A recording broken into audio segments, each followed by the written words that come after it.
है ना, उसमें धड़कन है। तो हृदय धड़कता है, जब तक वो धड़कता रहेगा जब तक हम हैं, और जहां उसका वो धड़कना धप धप धप धप बंद, हम लोग गए काम से, tata bye bye see you. ठीक है, तो मतलब ये है कि इतना इम्पोर्टेंट कंपोनेंट है ऑर्गन के रूप में हार्ट हमारे शरीर का, और किसी भी मैमेलियन शरीर का, मतलब उसकी ये रचना है। ये थोड़ा सा था जो मैं थोड़ा बहुत जानती थी हार्ट के बारे में, और इसलिए इसकी एक एक चीज की हमको, माने इसके एक एक अंग की हमको केयर करनी है। तो सबसे पहली बात तो यही है कि बहुत ज्यादा फैट, बहुत ज्यादा भारीपन, बहुत तेलीय पदार्थ हम ना खाएं। अपने जीवन में कुछ ना कुछ व्यायाम जरूर करें, उसको हिस्सा बनाएं अपने। भाई और कुछ नहीं तो चलिए ना, पैदल चलिए। आजकल 10th हुआ नहीं और बच्चा स्कूटर मांग करने लगता है अपने मम्मी पापा से। साइकिल चलाओ, बेस्ट एक्सरसाइज है साइकिल चलाना, है ना। तो एक्सरसाइज करिए, डाइट में प्रोटीन ज्यादा लीजिए, फैट कम लीजिए, या अगर लेते भी हों तो उतना काम कर दीजिए, जला दीजिए उसको। तो जो पेरिटोनियम है, मतलब जो बाहरी उसकी लेयर है, उसमें भी फैट नहीं जम पाएगा। वेंट्रिकल साइड में जो इस साइड का रहता है, वो वाली लेयर थोड़ी मोटी रहती है, इधर वाली पतली रहती है, और बीच में बॉल्स रहते हैं। और जो मैं बोल रही थी, जो इलेक्ट्रिक करंट क्रिएट करता है, इस तरफ अभी मेरे पास चित्र नहीं तो मैं बताती, वो ही जब खराब हो जाता है तो उसको आर्टिफिशियली रिप्लेस करके लगाते हैं, तो जो बोलते हैं पेस मेकर लगा है ना, तो पेस मेकर लगा देते हैं।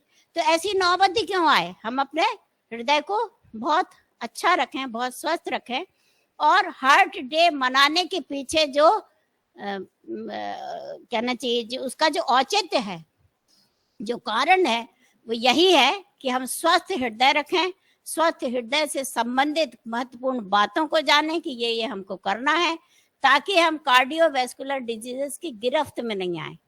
क्योंकि इससे जो उसकी गिरफ्त में है, जो बीमार है, वो तो पेशेंट तो परेशान होता ही है, उससे एसोसिएटेड सारे लोग भी परेशान होते हैं, और इसका इलाज जो है वो कॉस्टली भी है, बहुत साधारण इलाज नहीं है इसका। तो पहले से ही हम सचेत रहे, तो हमको इसी उद्देश्य से ये मनाया जाता है। और अपने कॉलेज ने, चैतन्य महाविद्यालय ने इस ओर पहल की है। हालांकि कल हो जाना था, कल कोई कारण से नहीं हो पाया होगा, तो आज हो रहा है। और इस एक्टिविटी में माने ये हमने एक्टिविटी की और ये जागरूकता फैलाई, इसको हमको फैलाना भी है, ये भी इसका उद्देश्य है कि इसको डिसेमिनेट करना है। तो जो भी ऑर्गेनाइजर्स हैं, मैं उनसे निवेदन करूंगी कि जो आप ये मना रहे हैं, इसकी, इस एक्टिविटी की जो कहना चाहिए जो रिजल्ट आएगा, मतलब जो आपने किया है, इस एक्टिविटी की एक प्रोसीडिंग्स बना लीजिए, मतलब आपने क्या किया है, और उसको आप रखिए डॉक्यूमेंट करके, और पेपर के माध्यम से और विभिन्न माध्यमों से। और यहाँ पे भी बिलासपुर में भी एक डॉक्टर्स का बना हुआ है हार्ट का एसोसिएशन, उसमें भी आप उसको कीजिए। तो ये होगा कि हमने ये मनाया और इसमें जागरूकता फैलाई, और हमने इस प्रकार की एक्टिविटी भी की। तो ये आपका एक उसमें जुड़ जाएगा एक्टिविटी के रूप में। मुझे आपने बुलाया और मौका दिया कि जो भी मैं थोड़ा बहुत कुछ जानती थी वो बता पाऊं, इसके लिए बहुत बहुत धन्यवाद। बहुत बहुत धन्यवाद मैम। हमारे बीच आज की मुख्य अतिथि डॉक्टर जयराम अय्यर सर का आगमन हो चुका है आभासी पटल पर। सर आपका बहुत बहुत अभिनंदन है। आपका मैं हमारे महाविद्यालय के तरफ से सादर अभिनंदन करती हूँ कि आपने अपने व्यस्त समय से थोड़ा सा समय निकालकर आपने हम सबके लिए, हमारे विद्यार्थियों के लिए और हमारे महाविद्यालय के लिए समय निकाल करके आप आभासी पटल पर उपस्थित हुए हैं। आज की इस कार्यक्रम में हम मानव स्वास्थ्य संबंधी विभिन्न प्रकार के विषयों के बारे में डॉक्टर अय्यर सर से जानकारी प्राप्त करेंगे, तथा मैं इस कार्यक्रम को आगे बढ़ाते हुए मिस्टर जोगलेकर सर को आमंत्रित करती हूं कि वो श्री अय्यर सर का एक परिचय प्रस्तुत करें।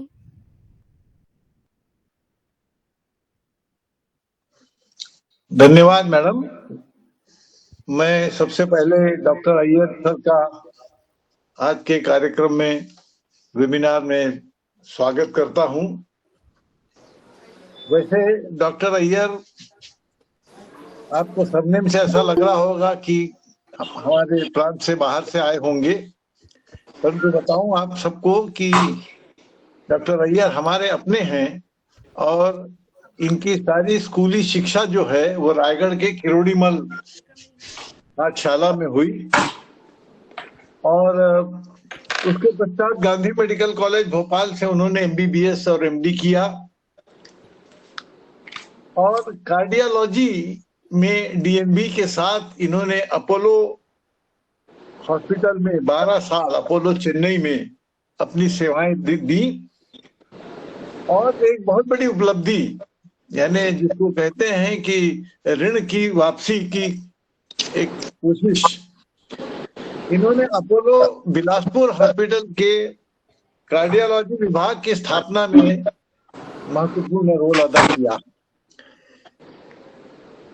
ये एक बहुत महत्वपूर्ण योगदान है डॉक्टर साहब, उसके लिए हम आपके विशेष आभारी हैं कि अपोलो हॉस्पिटल के कार्डियोलॉजी विभाग की स्थापना आपने यहाँ की और छत्तीसगढ़ के लिए ये शुरुआत में बहुत बड़ा योगदान था।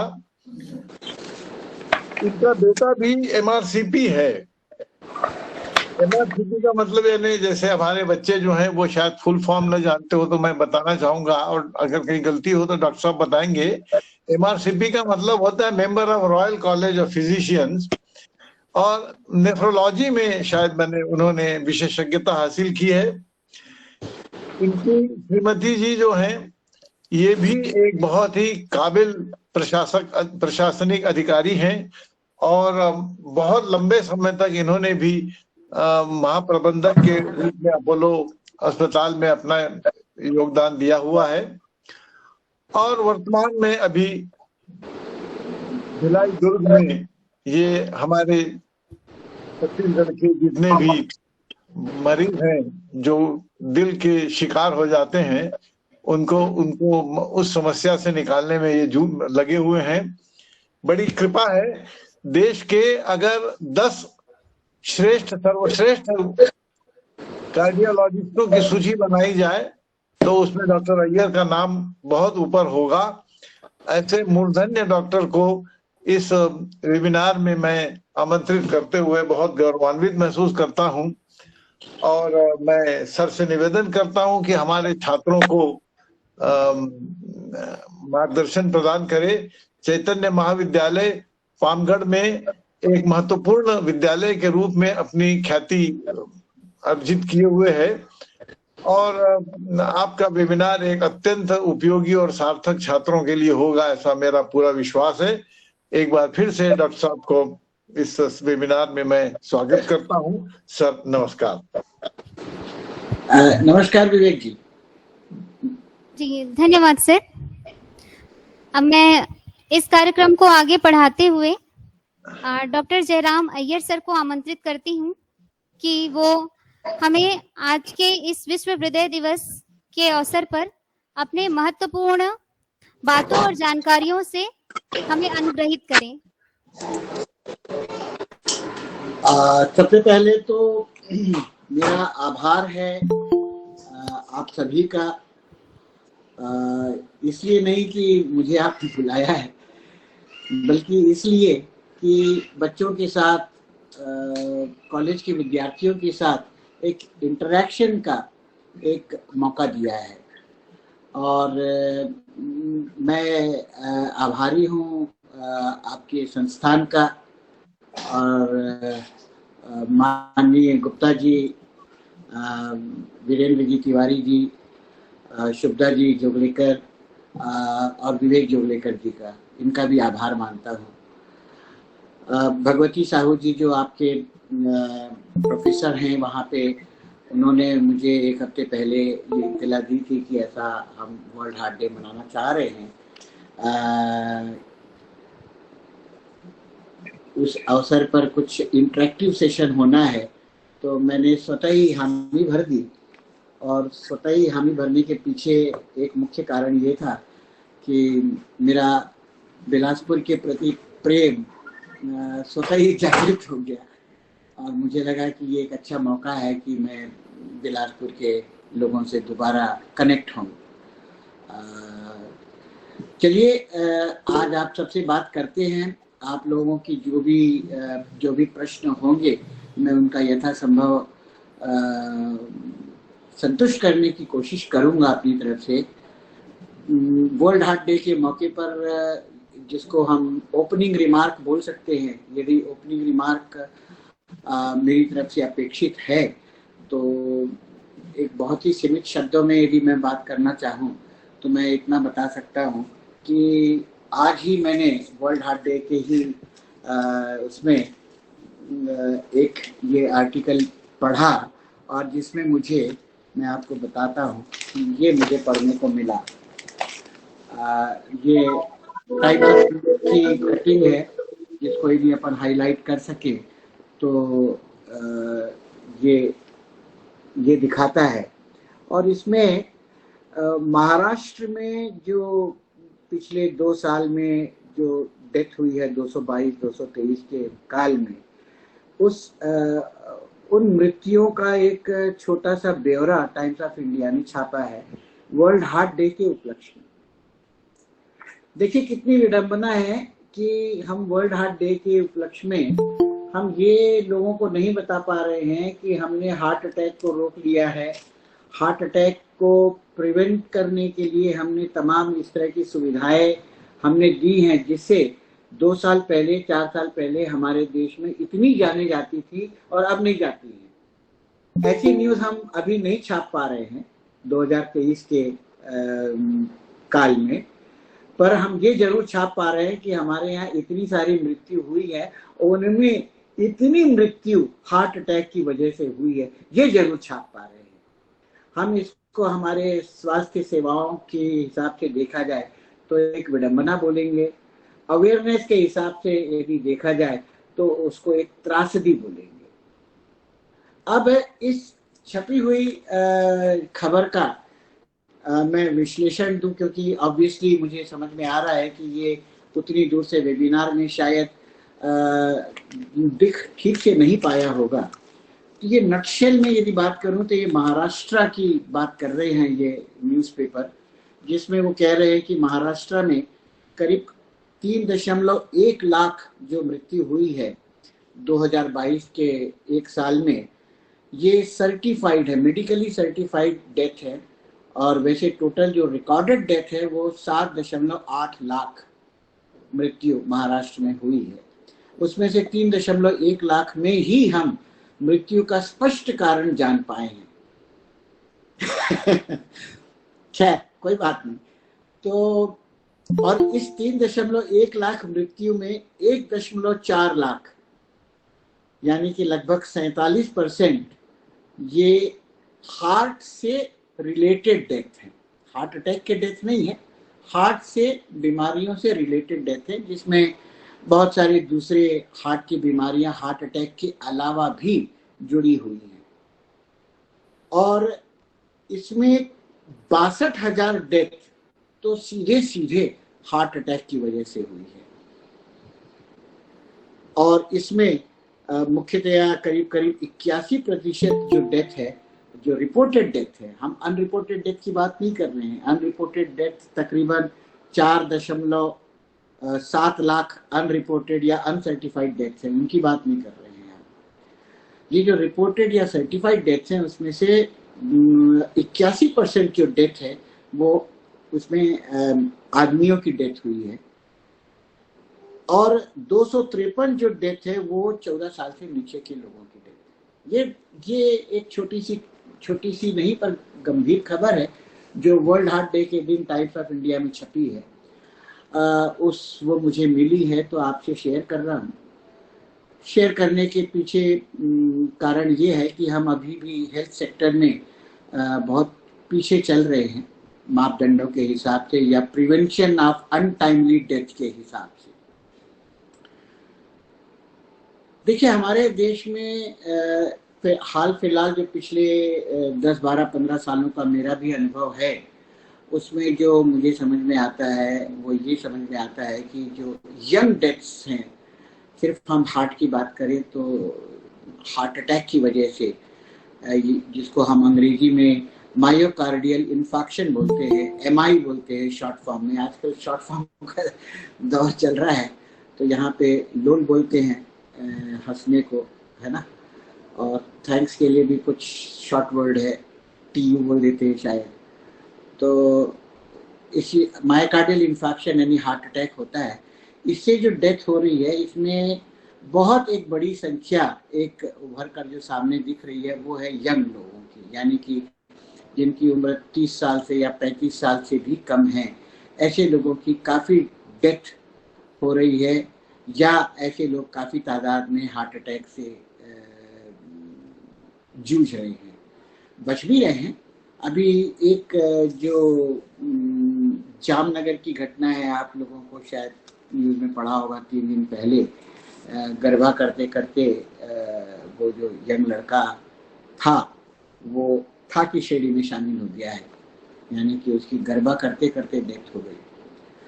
कुछ समय पूर्व आप लोगों ने कुछ और सेलिब्रिटीज की डेथ भी हमारे ध्यान में आई थी, प्रकाश में आई थी। उसमें से एक बहुत मशहूर सिंगर थे, के नाम से जो मशहूर थे, उनकी भी डेथ कंसर्ट के दौरान हो गई थी और उनको समुचित चिकित्सा नहीं मिल पाई थी।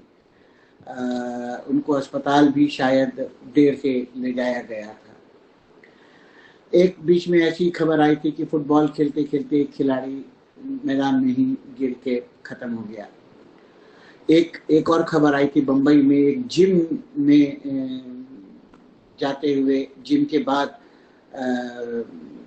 युवक जो है सीढ़ियों पे नीचे मृत पाया गया। उसको वॉचमैन ने देखा, हालांकि उसको सीसीटीवी कैमरा था तो उसने उसको रिकॉर्ड किया और फिर बाद में वो वीडियो वायरल हुआ। ये सारे जो अनायास असामयिक डेथ, मृत्यु को प्राप्त हो जाते हैं, उसमें ज़्यादातर जो डेथ होती है, आप यूँ मान के चलिए, हम जब सडन डेथ की बात करते हैं, सडन अचानक डेथ हो जाती है, ये मैक्सिमम जो डेथ होती है वो हार्ट अटैक से होती है। मैक्सिमम, मैं तो यूँ कहूँगा 90% से ज़्यादा की डेथ, इसको हम सडन कार्डियक डेथ बोलते हैं। वैसे सडन कार्डियक डेथ की डेफिनेशन में 24 घंटे के अंदर डेथ होना भी शामिल है परिभाषा में, पर हमारे पास जो वीडियो आते हैं वो 5 और 7 मिनट के अंदर आ जाते हैं। तो ऐसा क्यों हो रहा है, इस बात पे भी हम, ये गहन चिंता का सब्जेक्ट है, सोच का विषय है। इसके पीछे मैं पाता हूँ कि कुछ एक तो ऐसी चीज़ें हैं जो हमारे हाथ में नहीं है, यानी कि हमारी जो अनुवांशिकता है, यानी कि जेनेटिक कंपोजिशन है, उस हिसाब से वैज्ञानिकों ने हमको बताया है कि साउथ ईस्ट एशियन पॉपुलेशन में हार्ट अटैक की जो तादाद इसलिए ज़्यादा है क्योंकि हमारा जेनेटिक कंपोजिशन अच्छा नहीं है। हम बॉडी सरफेस एरिया के हिसाब से छोटे छोटे हैं और हमारे जो शरीर में जो फैट डिपोजिशन होता है वो खास तौर पे पेरिटोनियल फैट यानी कि एब्डोमेन के इर्द गिर्द जमा होता है, और वो जो फैट है वही कोलेस्ट्रॉल जो है हार्ट के अंदर जमा होता है। इस वजह से हमारे यहाँ डेथ ज़्यादा होती है। हमको ये भी विज्ञान ने बताया है कि चूंकि हम सब लोग छोटे छोटे हाइट के हैं, एवरेज हाइट हमारे यहाँ 5 फीट 7 इंच या 6 इंच होगी। मैं तो 5 फीट 3 इंच का हूँ, मैं अपनी बात नहीं कर रहा हूँ, मैं तो बुढ़रू हूँ, परंतु बाकी जो एवरेज हाइट है वो हमारे यहाँ वेस्टर्न पॉपुलेशन के कंपैरिजन में कम है। तो उस वजह से भी हमारी जो हार्ट की जो धमनियाँ हैं, आर्टरीज हैं, वो अपेक्षाकृत नैरो हैं, पतली हैं। इस वजह से भी हमारे यहाँ जो डिपोजिशन होता है उस छोटी पतली नलियों को जल्दी से ब्लॉक कर देता है। इस वजह से भी हमको ज़्यादा परेशानियाँ होती हैं। एक और ध्यान प्रकाश में लाई गई है, पिछले कई सालों से आपको बताया होगा, आज से 20 साल पहले एक मद्रास में एक डायबिटिक सेंटर चालू हुआ था। डायबिटिक सेंटर जब चालू हुआ था उसको डॉक्टर मोहन ने चालू किया था, और उन्होंने उस समय आज से करीब 30 साल पहले ये घोषणा कर दी थी कि इंडिया यानी कि भारत जो है विश्व कैपिटल, विश्व की राजधानी बनने वाला है बहुत जल्द डायबिटीज के मामले में। हमको बड़ा गंदा लगता है, बहुत खराब लगता है जब ये बोले कि भारत विकास के क्षेत्र में 5वें से तीसरे पायदान पे आ गया है आर्थिक मजबूती के क्षेत्र में, तो अच्छा लगता है। पर जब ये कोई बोलता है कि डायबिटीज के क्षेत्र में हम लोग बहुत उन्नति कर गए और नंबर 1 की पायदान पे आ गए हैं, तो वो सच मानिए अच्छा नहीं लगता है। वो ऐसा नंबर 1 पायदान हमको नहीं चाहिए। और वैसे ही ब्लड प्रेशर के क्षेत्र में भी हमने काफी उन्नति की है, हमारी पायदान जो है काफी ऊपर पहुंची है। वैसे ही हार्ट अटैक के क्षेत्र में भी हमने काफी उन्नति की है। एक जमाने में जो बीमारी अमीरों की मानी जाती थी, शहरियों की मानी जाती थी, आज वो गांव में पेनिट्रेट कर गई है, सीप इन कर गई है, शहरों से सीप आउट कर गई है, रिच सोसाइटी से सीप आउट करके इकोनॉमिकली या आर्थिक रूप से या सोशल रूप से भी कमजोर लोगों के परिवारों में घुस गई है, पेनिट्रेट कर गई है। ये कोई अच्छी बात नहीं है। एक और समस्या ये भी है कि हम जब गरीबों की बात करते हैं, गांव वालों की बात करते हैं, तो हमको पता है कि हमारा जो चिकित्सा का जो आयाम है या सुविधाओं का आयाम है, वो इस तरह के मामलों में शहरी क्षेत्रों तक ही सिमटा हुआ है। बड़े बड़े कॉरपोरेट हॉस्पिटल भी यदि खुले हैं तो राजधानियों में ही तक ही सीमित हैं। यदि all India institute of medical sciences के नाम से यदि हम अपने पायनियर हेल्थ इंस्टीट्यूशन जो कि सरकारी क्षेत्र में है, या मेडिकल कॉलेजेस हॉस्पिटल हैं, उनकी भी संख्या हम देखें तो अभी फिलहाल वैसे पिछले कुछ सालों में इसमें जरूर बढ़ोतरी हुई है, परंतु वो अभी भी अपेक्षाकृत पूरे गांव तक के लोगों को कैटर नहीं कर पाती है। आप रायपुर में भी all India institute of medical sciences visit करते हैं तो देखेंगे कि वहाँ भीड़ कितनी है, वहाँ पे एक एक डिपार्टमेंट के ऊपर लोड कितना है, तो आप भौचक्के रह जाएंगे कि हम इतना लोड, एक डॉक्टर 4 आदमियों का डिपार्टमेंट कैसे इसको हैंडल करेगा। कितने लोगों की हार्ट की सर्जरी हो पाएगी एक दिन में? 3, 4, 5, 6, 7, 8, 9, 10 कितनी? तो ये जो चिकित्सा सुविधाएं हैं हमारे गांव के क्षेत्रों के लोगों को तक, और गरीब लोगों के पास तो बिल्कुल भी नहीं पहुंच पाती है। ये हमारी एक विडंबना है। इन सब सीमित संसाधनों के बीच में हम आज इकट्ठे हुए हैं आप लोगों की जिज्ञासाओं को शांत करने के लिए, उनका जवाब देने के लिए, क्योंकि हम कहते हैं कि prevention is better than cure कहते हैं। तो हम आपको भी कुछ जानकारी बांट सके कि हार्ट अटैक क्यों हो रहा है, क्या हो रहा है, कैसे इसका प्रिवेंशन होना चाहिए, वगैरह वगैरह। इस बारे में यदि आपकी तरफ से कुछ जिज्ञासा हैं और उनके सिलसिलेवार में जवाब दे सकूंगा और टारगेटेड जवाब दे सकूंगा तो ज़्यादा बेहतर होगा, रादर देन एक मोनोलॉग मेरी तरफ से चलता रहे, तो उसमें मुझे भी ज़्यादा मज़ा नहीं आएगा। विद दिस मैं आमंत्रित करता हूं कि आपके पास यदि मॉडरेटर मैडम हैं तो वो मॉडरेट करें सेशन को और मुझसे जो भी पूछना है पूछिए। दिखाना आपके सर नमस्कार सर, मैं नरेंद्र नाथ चैतन्य कॉलेज आज के चापा से बोल रहा था जी। सर, डेली लाइफ में जो फूड हैबिट है, हमें किस तरह फूड हैबिट लेना चाहिए? अगर वेज या नॉन वेज में हम किस तरह फूड को, कौन सा फूड अच्छा खाना चाहिए या कौन कौन चीज को अवॉइड करना चाहिए, प्लीज बताएंगे सर। सबसे पहले तो ये जो हेल्दी हार्ट डे हम मनाते हैं, इसको मनाने का जो कारण है वो हम समझे तो ये just to promote the awareness, ये इसका मकसद है आज के दिन इसको मनाने का। कि लोग, आपने जो सवाल पूछा है उसके पीछे मेरा जवाब यूं है कि बच्चों में यदि हम कहें कि ये मत खा वो मत खा, अच्छी बात नहीं है ना। बच्चों को तो हम मानते हैं कि हम तो एक जमाने में कुपोषण के शिकार थे, हम तो एक जमाने में मैक्सिको से गेहूं मंगवाते थे अपने आप को भूख से बचाने के लिए। बच्चों को खाने के पीछे स्वतंत्र छोड़ना चाहिए, तकरीबन यूँ कहता हूँ मैं 25 साल की उम्र तक तो खुला छोड़ना चाहिए। पर ये है बच्चों को जितना खाएं उतना जलाएं, ये एक कंसेप्ट उनको जरूर सिखाना चाहिए। और वो जलाएं कैसे, तो सिर्फ और सिर्फ उसका एक ही रास्ता है, वो है फिजिकल एक्टिविटी, स्पोर्ट्स एक्टिविटी। और नरेंद्र भाई, आप जानते हैं कि हम लोगों का जो बचपन है मोहल्ला स्पोर्ट्स में हम लोगों ने अपना जीवन बिताया है, और हम बदलते मौसमों में खेलों को बदलते हुए खेलते रहते थे, पर 12 महीना खेलते थे। कभी गोबर गज खेलते थे, तो कभी गिल्ली डंडा खेलते थे, तो कभी बगरंडे की हॉकी से हॉकी भी खेलते थे, है ना।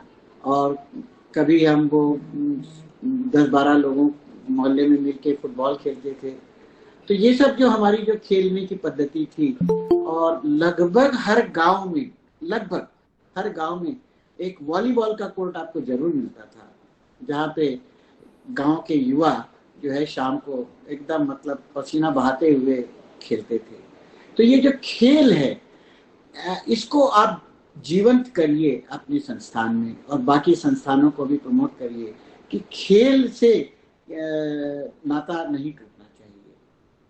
और यदि बच्चे खेलते रहेंगे, जब तक खेल सकते हैं तब तक खेलते रहेंगे, तो उनको बचपन में कम से कम या युवावस्था में कम से कम ये सवाल जो आप पूछ रहे हैं इसकी जरूरत नहीं है। इस सवाल की जरूरत तब होती है जब हम जो खाते हैं उसको जलाते नहीं है, युवावस्था में ही।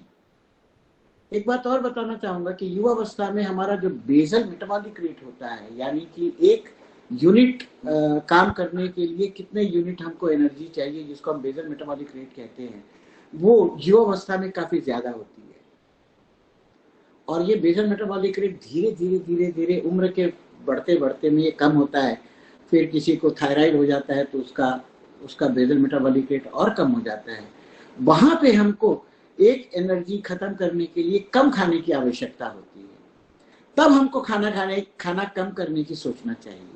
यानी एक आमूमन यदि आप मुझसे पूछे तो 25 साल के बाद या 30 साल के बाद जब सर 39 एज है सर, तो वो एक मेरा 79 kg है और 39 एज। अच्छा, ये आपका पर्सनल इश्यू हो गया। इसका मतलब मैं बच्चों से बात कर रहा था, तो बच्चों के लिए तो मैं यूं कहूंगा कि खाओ, मस्त खाओ, पर जलाओ। यानी कि शाम को खेल के मैदान में नजर आओ, खेल के मैदान में पसीना बहाओ, तो किसी भी तरह के डाइट की रिस्ट्रिक्शन की जरूरत नहीं होगी युवावस्था में। पर हाँ, यदि युवावस्था में कोई ओबीज है, कोई थुलथुला है, तो उसको जरूर चाहिए कि वो अपनी डाइट में कमी करके खेले। पर खेलना इज मस्ट। आपकी अवस्था में आते आते मैं यूँ कहूँगा कि तली हुई चीजें कम खाना चाहिए। पर मैं देखता हूँ आजकल के युवा जो 35 साल 30 साल के ऊपर हैं, जो ज्यादातर मॉल में दिखाई देते हैं, वो KFC बहुत पसंद करते हैं और पिज़्ज़ा कॉर्नर में भी ज़्यादा दिखते हैं। आज घरों में भी जाएंगे आप तो यही स्टोरी नज़र आती है कि बच्चा बोलता है कि नहीं, ऑर्डर कर देते हैं। माँ भी आजकल यही बोलती है अब बनाने में बहुत कहाँ मैं झंझट पे पढ़ूँ, बनाने का ऑर्डर करके मंगवा लेते हैं। तो ऑर्डर करके मंगवाने में जंक फूड ही आता है, जिसमें पिज़्ज़ा और समोसे, कचौड़ी, भजिए और KFC के चिकन की बहुतायत होता है। तो हमको इन सब से परहेज करना चाहिए एक अवस्था के बाद, जब हमारा खेल बंद हो जाता है। तो बहुत ज़्यादा जंक फूड खाने से ही हमारी युवावस्था में आज जो हार्ट अटैक दिखता है वो ज़्यादा, इसी एक बहुत प्रमुख कारण ये भी है।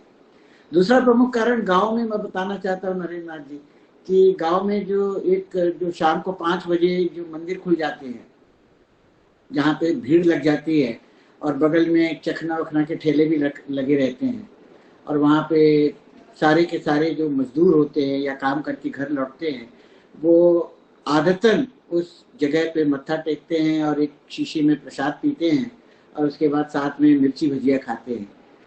तो ये एक जो एक नया ट्रेंड जो डेवलप हुआ है आराधना का, ये हमको जो है बहुत नुकसान पहुंचा रहा है। और तो मैं सभी लोगों से ये बोलूंगा कि देखिए भाई, ड्रिंक्स जो वेस्टर्न वर्ल्ड में ड्रिंक्स जिसको बोलते हैं, वो अमूमन वहाँ के लिए ड्रिंक जो है वीकेंड ड्रिंक्स माना जाता है या सोशल ड्रिंक्स माना जाता है। पर हमारे यहाँ ये जो है ना, ये रोज का विषय हो गया है आजकल। और इसकी वजह से भी जो एक दुर्गति हो रही है समाज में, ये भी एक बहुत बड़ा प्रमुख कारण है जो मैं समझ पाता हूँ हार्ट अटैक के पीछे। तो हमारे युवा इस तरह के संस्थानों से दूर रहें और शाम को 5 बजे नौकरी लगने जाने के बाद भी सीधे घर पहुँचें, घर का हेल्दी फूड खाएं, ऐसा मैं सब लोगों को सलाह देना चाहता हूँ। सोशल ड्रिंक्स को सोशल ड्रिंक्स के ही तरह देखा जाए तो ज़्यादा बेहतर होगा, रादर देन हैबिचुअल ड्रिंक्स के हिसाब से या हैबिचुअल ईटिंग के हिसाब से।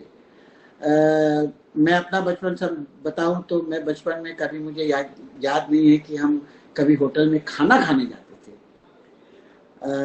पर आज की अवस्था वैसी नहीं है। आज हम वीकेंड जो है ज़्यादातर बाहर खाना खाते हैं। तो खाने में अंकुश लगाना जरूरी है। होटल में पहले एक ऐड आता था नरेंद्र नाथ जी कि जब हम जाते थे होटल तो होटल के बाहर बोर्ड रखा रहता था, घर जैसा खाना खाएं हमारे यहाँ, ऐसा एक बोर्ड लगा रहता था। घर के बाहर घर, ऐसा होटलों में एडवर्टीजमेंट में होता था। आज का एडवर्टीजमेंट देखिए पिछले 6 महीने से जो दिख रहा है, वो क्या बोलता है, घर में होटल जैसी सब्जी। ना ना ना ना, इम्पॉसिबल। फिर वो एवरेस्ट का मसाला आ जाता है एडवर्टीजमेंट में और वो बोलता है कि नहीं नहीं, घर में भी आप होटल जैसी सब्जी खा सकते हैं। देखिए हम कहाँ से इस यू टर्न को देखिए आप। हम आज से 10 साल पहले, 20 साल पहले होटल में घर जैसा खाना खाने की चाहत रखते थे, आज घर में होटल जैसा खाना खाने की चाहत रख रहे हैं। तो समाज में कहीं ना कहीं बदलाव जरूरी है और इस बदलाव के लिए हम सबको प्रयत्न करना पड़ेगा और इसकी जिम्मेदारी भी हमको ओढ़नी पड़ेगी, कहीं ना कहीं लेनी पड़ेगी कि युवावस्था को हम अब कम से कम बतलाए कि नहीं भाई, घर जैसा खाना मांग करो, होटल में भी घर जैसे खाने की मांग करो यार, मेथी की सब्जी मांग करो।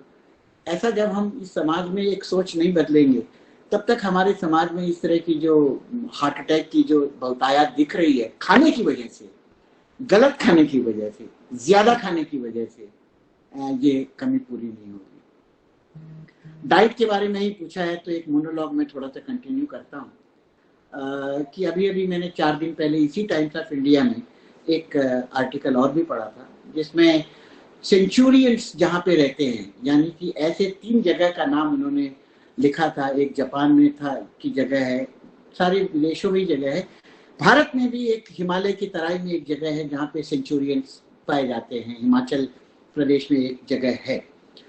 सेंचुरियंस मतलब ऐसे लोग जो 100 का आंकड़ा पार करते हैं अपने जीवन के आयु में। हालांकि आप मुझसे पूछेंगे, आज मैक्सिमम लोग बोलते हैं कि नहीं यार, जीना है तो 70 के बाद नहीं जीना, उसके बाद लाइफ इज डिफिकल्ट, क्योंकि बच्चा पास में नहीं है, ध्यान देने वाला कोई नहीं है। This is the story apart.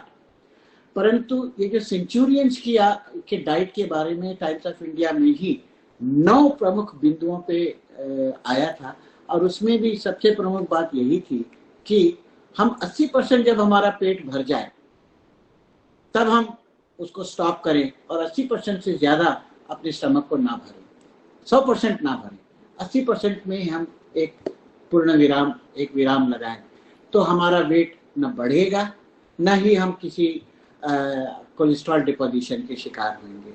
ये मैं लिंक में आपको, यदि मेरे पास संभव हुआ तो मैं आपको भेजूंगा आपके पर्सनल यूज के लिए। बहुत अच्छे 9 पॉइंट बताए हैं। मुझे एक ही पॉइंट याद आ रहा है, 80 और 20 का आंकड़ा, तो वो मैं आपसे शेयर कर रहा हूँ। Thank you sir, thank you ji, बहुत बहुत धन्यवाद सर। आपके बातों ने और आपने जो अपनी जानकारी यहाँ प्रस्तुत की, सर्वथा हम उससे जागरूक हो करके अपनी जो जीवन शैली है उसको बिल्कुल सुधारने का प्रयास करेंगे सर।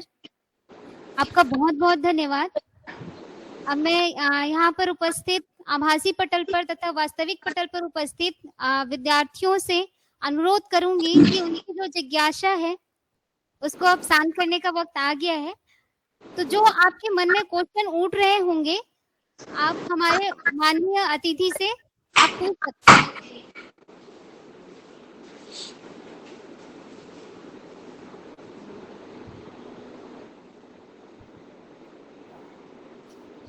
Good afternoon sir.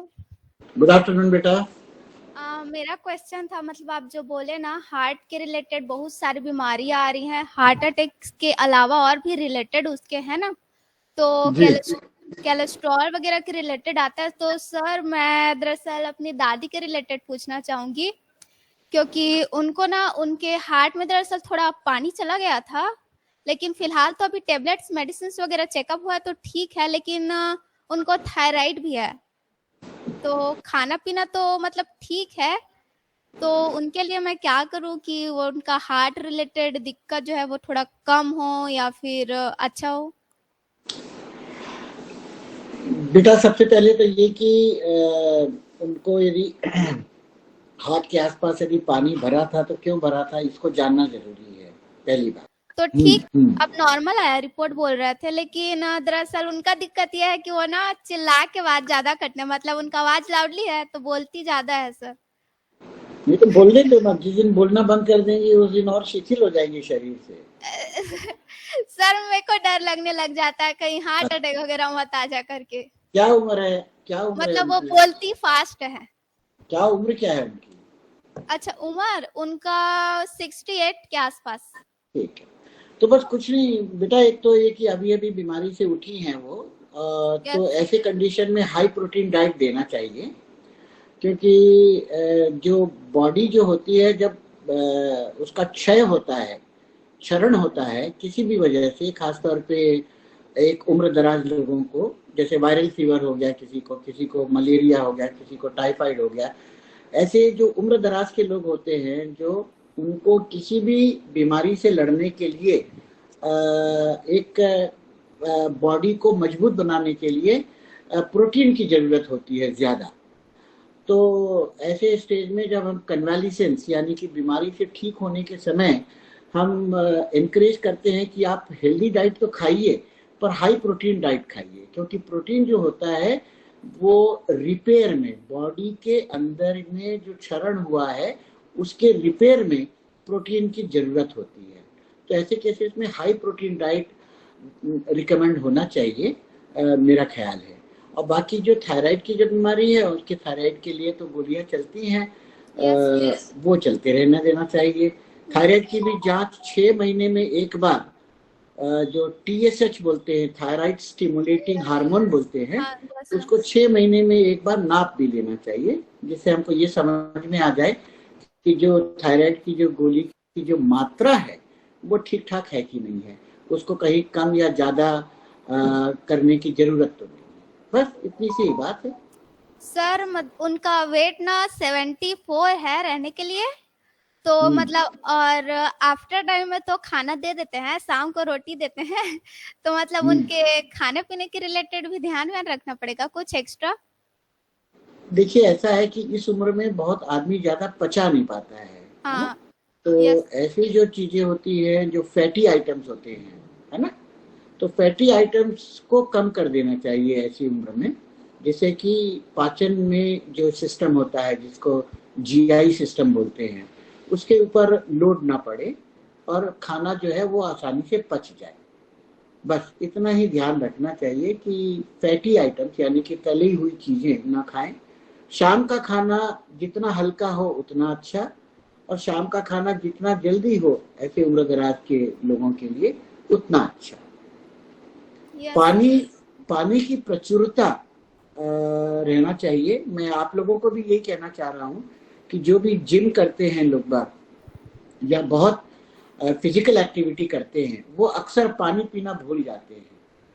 तो और मेरे ख्याल में जो 2-3-4 घटनाएं मेरे प्रकाश में भी आई हैं, खेलते खेलते अचानक इस तरह की घटनाएं हो जाती हैं, उसमें डिहाइड्रेशन यानी कि पानी की कमी का अचानक हो जाना एक प्रमुख कारण बन करके मुझे समझ में आता है। आई मे बी रॉन्ग, बट मेरा आप लोगों से यही कहना है, दरख्वास्त है कि जो भी बच्चे खेलते हैं, पसीना बहाते हैं, उनको अपने पानी के इंटेक का ध्यान रखना चाहिए। पानी इज हार्मलेस, आप ये बात समझ लीजिए। पानी ज्यादा पीना कभी शरीर को नुकसान नहीं पहुंचाएगा। हाँ, हम नमक के साथ यदि पानी पीते हैं और एक उम्र के बाद पानी पीते हैं तो नमक के साथ पानी ठहर जाता है बॉडी में। तो एक उम्र के बाद हमको पानी जो है नमक के साथ नहीं पीना चाहिए, यानी एक उम्र के बाद नमक की मात्रा को हमारे भोजन से कम करना चाहिए। आपको एक बहुत ही मतलब साधारण तरीके से समझाना हो मुझे तो मैं यूं कहूँगा कि रेगिस्तान में जब अपन यात्रा के लिए निकलते हैं तो जो ऊंट होते हैं, ऊंटों से यात्रा होती है रेगिस्तान में, Yes, sir. तो ऊंटों को जो है काफी मात्रा में नमक खिला दिया जाता है यात्रा शुरू करने से पहले ही, और पानी पिला दिया जाता है। हाँ. और उसके बाद वो रेगिस्तान के जहाज मीलों मील चलते हैं और उनको बीच में पानी की जरूरत नहीं पड़ती है। इसका ये मतलब हुआ कि उनको पेशाब भी नहीं होती है, यानी कि उनका यूरिन भी पास नहीं होता है, और उनका पूरा का पूरा पानी जो होता है नमक के साथ होता है, तो वो बॉडी में रिटेन रहता है और उनको डिहाइड्रेशन नहीं होता है। इसलिए रेगिस्तान में ऊंट को नमक खिला करके, पानी पिला करके फिर यात्रा की शुरुआत की जाती है। कहने का ये मतलब भी हुआ कि वैज्ञानिक तौर पे NaCl जो सोडियम क्लोराइड है, वो उसको वाटर रिटेन करने की क्षमता होती है। इसलिए हम लोग जब उम्र दराज के हो जाते हैं, या ब्लड प्रेशर के मरीज हो जाते हैं, या हार्ट के मरीज हो जाते हैं, और तब यदि हम नमक ज्यादा खाते हैं तो हम जितना भी पानी पीते हैं वो रिटेन हो जाता है, जिससे कि हार्ट के ऊपर एक अनावश्यक रूप से लोड पड़ता है। इसीलिए हम कहते हैं कि ब्लड प्रेशर के मरीजों को नमक कम खाना चाहिए, हार्ट के मरीजों को, जिनका हार्ट कमजोर है, उनको नमक कम खाना चाहिए, जिससे कि पानी रिटेन ना हो और हार्ट के ऊपर एक जो एक्स्ट्रा वॉल्यूम जो होता है उसका लोड ना पड़े। ये एक प्रमुख कारण है। और इसलिए एक स्टडी भी है, बहुत अच्छी स्टडी है, जिसमें अभी अभी शायद पेपर में भी आया था, भारत में एवरेज नमक का इंटेक 8 ग्राम से भी ज्यादा है, जबकि वेस्टर्न वर्ल्ड में एवरेज नमक का इंटेक 5 से 6 ग्राम है। तो हम लोग आदतन ज्यादा मसाले के शौकीन हैं। हमारी सब्जियों में, हमारे अचारों में नमक की अधिकता होती है, तो हमको एक उम्र के बाद नमक को कम करना चाहिए, ऐसा मेरा सोचना है। तो बच्चों, आप भी अपने घरों में अपने कम से कम माता पिता, आपके जो बुजुर्ग हैं, उनको इनकरेज करिए कि पापा आपकी उम्र हो गई, आप थोड़ा सा नमक कम कर। Yes, sir. ऐसा आप लोगों को भी इनकरेज करना चाहिए, जिससे कि ब्लड प्रेशर का आधा इलाज तो नमक कम करना होता है। आपको बताऊं मैं, नमक का यदि आप नमक कम कर देंगे तो ऐसा साइंटिफिक स्टडी बोलती है कि 7 मिलीमीटर ब्लड प्रेशर नमक रिस्ट्रिक्शन से ही कम हो जाता है। जी, और कुछ सर, और जो CHF होता है ना, उसमें सावधानी क्या क्या बरत सकते हैं? और जैसे कि आसपास हॉस्पिटल नहीं है, या किसमें? फिर CHF क्लोरिक CHF, हार्ट, अच्छा, हाँ, हार्ट फेलियर। वाह वाह, क्या बात है। ये जो CHF बोलते हैं, इसका जो शॉर्ट फॉर्म है, ये तो है ना? यस सर, तो यस हम सर, बोलते हैं, हाँ, इसको बोलते हैं congestive heart failure. C Yes, से sir. कंजेस्टिव, H Heart से है। हार्ट, और F से failure. Failure, yes sir, congestive heart failure में भी बेटा सबसे पहली जो बात होती है वो नमक का रिस्ट्रिक्शन है। ठीक, उसके बाद दवाएं हैं। दवाएं इस तरह की हैं, कुछ दवाएं ऐसी है जो हार्ट को सपोर्ट करती है, हार्ट के पावर को बढ़ाती हैं, हार्ट की जो कॉन्ट्रैक्टिलिटी है, इस कॉन्ट्रैक्टिलिटी को वो इम्प्रूव करती है। कुछ तरह की दवाएं हैं जो हार्ट के जो लोड होते हैं ऊपर, जिसको हम प्री लोड आफ्टर लोड करके साइंटिफिक लैंग्वेज में बात करते हैं, इस प्री लोड और आफ्टर लोड को कम करती हैं और हार्ट अटैक, हार्ट फेलियर के मरीज को फायदा पहुंचाती हैं। सर। तो हार्ट फेलियर जैसे कोई किसी को मतलब आ गया तुरंत, है ना, तो हम लोग को क्या करना चाहिए? हम लोगों को कुछ नहीं करना चाहिए बेटा, हम लोगों को तुरंत अस्पताल जाना चाहिए। सर, तो जैसे कि आसपास हॉस्पिटल भी नहीं है, तब के सिचुएशन में? तो उसको हमारी तरफ से हम इतना ही कह सकते हैं कि यदि हार्ट फेलियर अचानक यदि हो रहा है तो अमूमन अपन ये मान सकते हैं कि heart attack is the reason, क्योंकि 100 में से 9 मरीजों में यदि अचानक पहली बार हार्ट फेल हो रहा है, यानी कि पेशेंट को चेस्ट पेन हो रहा है और पेशेंट को ब्रेथलेसनेस यानी कि सांस लेने में दिक्कत हो रही है, वो लेट नहीं पा रहा है, तो हम ये 10 में से 9 बार ये मान सकते हैं कि इसको अचानक हार्ट अटैक हुआ है और हार्ट अटैक होने की वजह से हार्ट फेल हो रहा है, ऐसा मान सकते हैं। तो ऐसे स्थिति में पहले तो हमको एस्पिरिन नाम की गोली 300 mg की मरीज को खिला देना चाहिए। कौन सी गोली? एक्सप्रीन। एस्पिरिन। एस्पिरिन की गोली, डिस्प्रिन की गोली जो अपन पहले सर दर्द के लिए खाते थे एक जमाने में। Yes sir. हाँ, बस वही वाली गोली, डिस्प्रिन की गोली 300 mg को पानी में घुला दो और पिला दो। तो ये सबसे पहला हार्ट अटैक का जो प्रिवेंशन है, इमीडिएट ट्रीटमेंट जिसको बोलते हैं, ये वो इमीडिएट ट्रीटमेंट है, ये दे देना चाहिए। पेशेंट को आधा लेटाना चाहिए, मतलब पूरा चित नहीं लिटा करके थोड़ा उसके सर को ऊपर रखना चाहिए, जैसे ये है ऐसा, एक 45 डिग्री का रेस्ट देना चाहिए। उससे भी जो हार्ट फेल होने वाला जो पेशेंट होता है उसको थोड़ी बहुत राहत मिलती है। एक सॉर्बिट्रेट नाम की गोली होती है, यदि गांव में कोई किसी के पास कोई हार्ट का मरीज होता है तो उसके पास रखी रहती है, उसको जीभ के नीचे रखने से भी ये भी प्राइमरी ट्रीटमेंट में आता है। पर इससे ज्यादा हम कुछ नहीं कर सकते हैं। ऑक्सीजन देना चाहिए, तो घरों में तो ऑक्सीजन होता नहीं है ना, तो अपन ऑक्सीजन कैसे देंगे? ऑक्सीजन के लिए अपने को अस्पताल ही जाना पड़ेगा। पर हार्ट अटैक में जितनी जल्दी पेशेंट को ट्रीटमेंट मिल जाए उतनी जल्दी पेशेंट को ट्रीटमेंट देना चाहिए। एक हमारी किताब है बेटा, जिसको हम ब्रॉनवाल्ड से लिखी हुई किताब बोलते हैं, एक कार्डियोलॉजी की टेक्स्ट बुक है, ब्रॉनवाल्ड बोलते हैं, लेखक का नाम है ब्रॉनवाल्ड। तो उसमें जो है हार्ट अटैक का जो चैप्टर है उसमें पहले ही पैराग्राफ में लिखा है कि हार्ट अटैक के मरीज को त्वरित इलाज मिलना चाहिए, और त्वरित इलाज नहीं मिलता है इसलिए मैक्सिमम डेथ होती है। ज्यादातर मौतें त्वरित इलाज नहीं मिलने की वजह से होती है। और इस त्वरित इलाज नहीं मिलने के पीछे कारण क्या है पता है आपको? उन्होंने कम से कम 12 कारण लिखे होंगे, 12-14 कारण। और उसमें जो है एक कारण ये घरेलू इलाज जो हम कर लेते हैं कि गैस होगा, थोड़ा ये ले तो डाइजिन की गोली खा के देख ले, लेना इनो पी ले। कई लोग जो है वो सोडा पिला देते हैं, हाँ। और सब लोग जो है डॉक्टर बन जाते हैं, सब लोग बोलते हैं गैस चढ़ गए, गैस चढ़ गए, पेट में भी गैस चढ़ गए है, सर में भी गैस चढ़ गए, छाती में भी गैस चढ़ गए। और ऐसा गैस का इलाज करते करते हम समय को बर्बाद करते हैं। और तो और मैं तो ये बताता हूँ कि मतलब उसमें एक कारण, एक और चीज लिखा है, ये तो लिखा ही है घरेलू इलाज जो है ये सबसे बड़ा कारण है। एक और कारण पता है आपको? पत्नी को यदि तकलीफ हो रही है तो पति भी एक कारण है उसके अस्पताल में देर से जाने का। पति सोचता है कि ये तो बार बार होते रहेगा, तो छोड़ना, कुछ नहीं है, सूझ जा।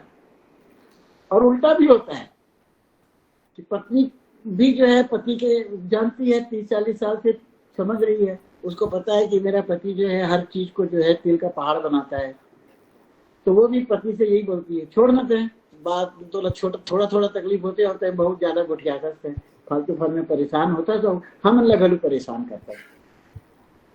ऐसा करके न पति पत्नी को अस्पताल ले जाता है, न पत्नी पति को अस्पताल ले जाती है। तो ये भी एक बहुत बड़ा कारण है जो ब्रॉनवाल्ड साहब ने लिखा है, मैं नहीं बोल रहा हूँ अपने मन से।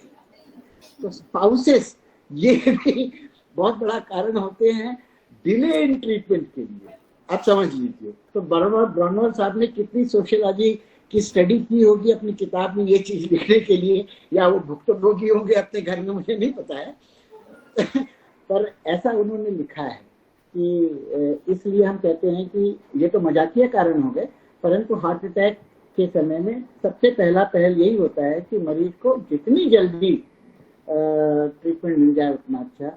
आप लोग साइंस के विद्यार्थी हैं, इसलिए एक बात और शेयर करता हूँ कि हार्ट अटैक का जो कारण होता है वो हार्ट की धमनियों में ब्लॉक हो जाना, यानी कि खून की नली में ब्लॉक हो जाने की वजह से खून का प्रवाह बंद हो जाना, ये ही एक कारण होता है हार्ट अटैक का।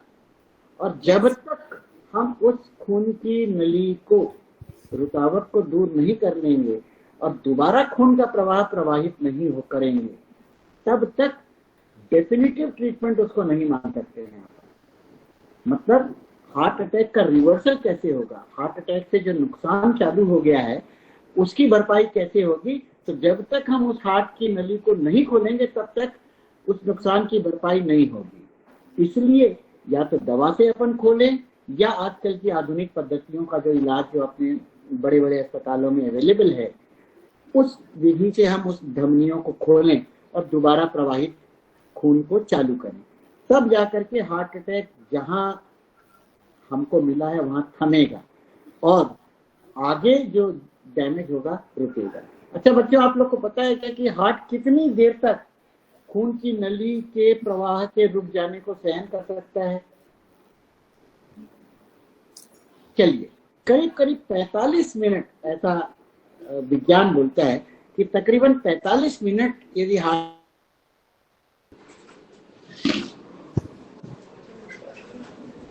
Good afternoon sir. Good afternoon sir ji, मेरी नानी बताते थे कि 90 के दशक में अरंडी ऑयल का यूज किया जाता था खाने में, सब्जी बनाने में और यहाँ तक कि बॉडी में लगाने में भी। लेकिन अभी के जनरेशन में सब लोग लगभग जो फिल्टरेट ऑयल आती है या फिर रिफाइंड ऑयल, जिसे सोयाबीन हो गया, सूरजमुखी का हो गया, सरसों का हो गया, इनका यूज मैनुअली हो रहा है, बहुत ज्यादा हो रहा है। फिर भी आजकल के जनरेशन में हृदय रोगों की मतलब हृदय रोगों की जो दर है उसमें बढ़ोतरी हुई, ऐसा क्यों? यार, तुमने तेल की बात करी है तो तेल तो आजकल लोग बाग सर में भी चुपड़ना छोड़ दिए हैं, बस साथेगा करके। हम ठंड के दिनों में तो सरसों का तेल चुपड़ करके 5 मिनट बैठना और उसके बाद नहाना, ये तो अपने परिवार में प्रथा थी भाई मेरे।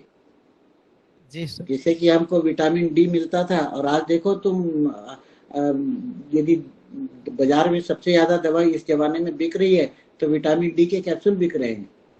बिक रही सर, ठीक बोल रहा हूँ? खरीदे। तो वैसे ही हमारे समाज में यदि तो तुम थोड़ा सा ध्यान दोगे तो तिल्ली का तेल सुना है नाम? नहीं, तिल्ली का तेल नहीं जानते यार, हद हो गई।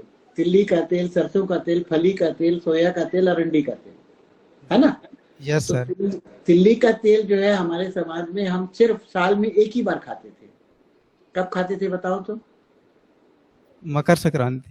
बस, तो हमारे समाज ने, शास्त्रों ने समझाया कि तिल्ली का तेल, उसका बना हुआ लड्डू सिर्फ बेटा 3 ही दिन खाना, उससे ज्यादा नहीं खाना।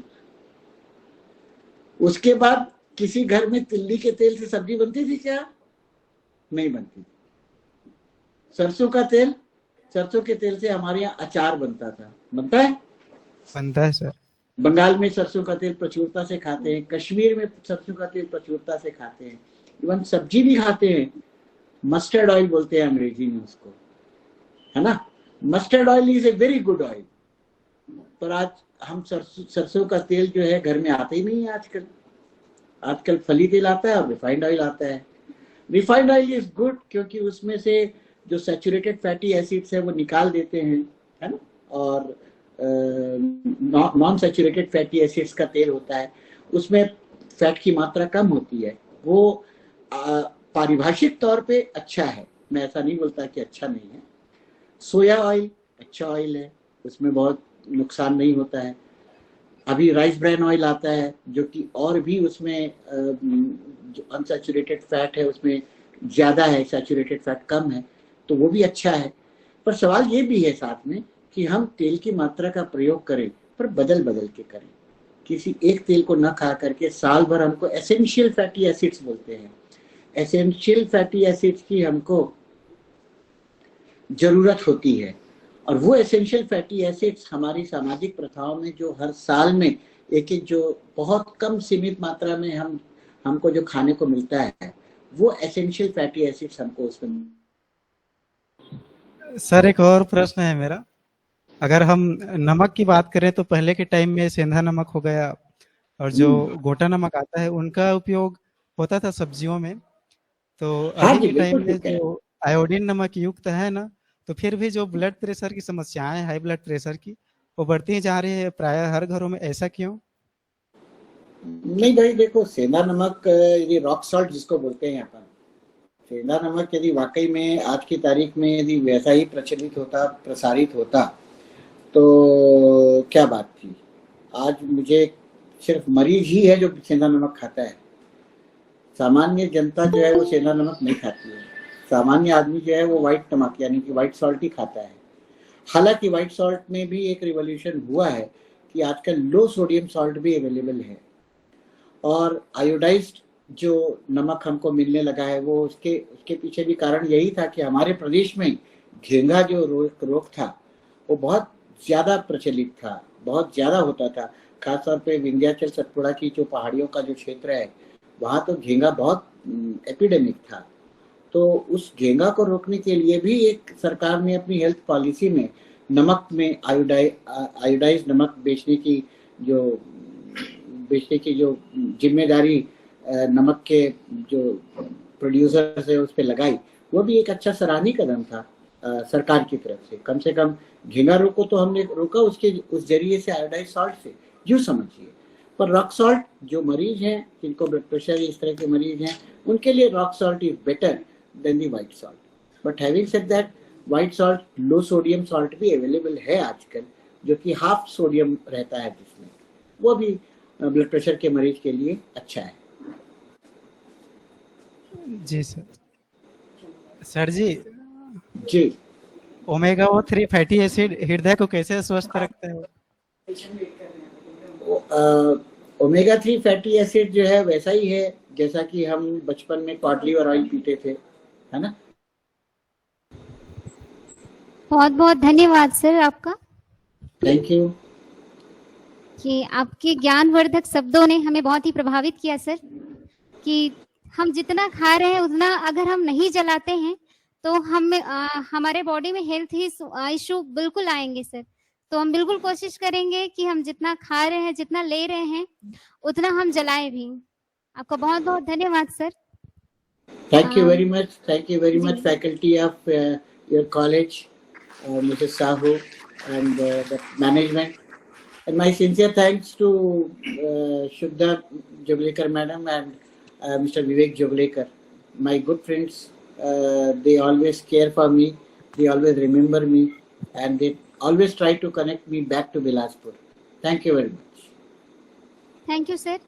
मैं आभार उद्बोधन के लिए मिस डिम्पल मैम को आमंत्रित करती हूँ कि वो हमारे मुख्य अतिथि तथा आभासी पटल पर जुड़े हुए समस्त प्राध्यापक तथा पार्टिसिपेंट्स का और हमारे विद्यार्थियों का आभार उद्बोधन करें। धन्यवाद मैडम, आपका बहुत बहुत धन्यवाद सर। आपने आज विश्व हार्ट दिवस के लिए आपने बहुत सारी जानकारी दी हमारे बच्चों को। इस कार्यक्रम को सफल बनाने के लिए हमारे महाविद्यालय के डायरेक्टर सर, प्राचार्य sir, Joglekar ma'am, Joglekar sir, समस्त स्टाफ का मैं धन्यवाद और आभार व्यक्त करती हूं। और सर आपका Iyer sir, doctor Iyer sir, आपका बहुत बहुत धन्यवाद सर। आपने हमारे बच्चों का बहुत बहुत मार्गदर्शन किया। आज हमारे जो वयस्क हैं, जो बच्चे जो अभी आगे बढ़ रहे हैं, उन्हें इन सब जानकारियों से रूबरू कराने के लिए बहुत बहुत धन्यवाद sir. Thank you so much.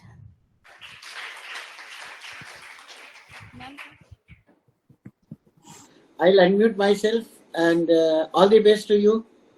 Thank you sir, thank you sir, बहुत बहुत थैंक यू सर। आप सभी विद्यार्थियों का भी बहुत बहुत धन्यवाद। आप सभी लेफ्ट हो सकते हैं। I was personally present, not online. Physically I was present. जी मैम, आपका बहुत बहुत धन्यवाद मैम।